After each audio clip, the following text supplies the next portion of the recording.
महाराष्ट्रामध्ये सध्या चर्चेचा विषय बनलेला फलटण येथील डॉक्टर आत्महत्या प्रकरणात एक महत्त्वाची अपडेट समोर आली आहे। ती म्हणजे आज यातील दोन्ही संशयित आरोपींना फलटण न्यायालयामध्ये हजर केले असता या दोघांनाही न्यायालयाने न्यायालयीन कोठडी सुनावली आहे। खरं तर मागील 2 दिवसापूर्वी त्यांना 2 दिवसाची पोलीस कोठडी देण्यात आली होती। मात्र या प्रकरणामध्ये ह्या दोन्ही आरोपींकडून जे काही डिजिटल एव्हिडन्स मिळाले होते त्याचा तपास बाकी होता आणि त्या अनुषंगानं ही 2 दिवसाची पोलीस कोठडी होती। मात्र आज न्यायालयाने 14 दिवसांची न्यायालयीन कोठडी जी आहे ती सुनावलेली आहे आणि आज या ठिकाणी फलटण शहर पोलीस ठाण्यातून काही वेळातच या ठिकाणी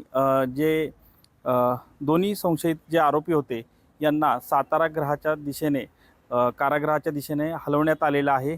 एकूणच या प्रकरणामध्ये मुख्यमंत्र्यांनी दिलेल्या आदेशानुसार SITची चौकशीच्या अनुषंगानं या ठिकाणी पुढील तपास होणार असल्यामुळं या पुढील तपासाला अधिकची गती यावी यासाठी या अनुषंगाने देखील आता सध्या प्रयत्न सुरू झालेले पाहायला मिळत आहेत। कॅमेरामन आमिर शेखसह संतोष नलावडे, TV9 मराठी, फलटण, सातारा।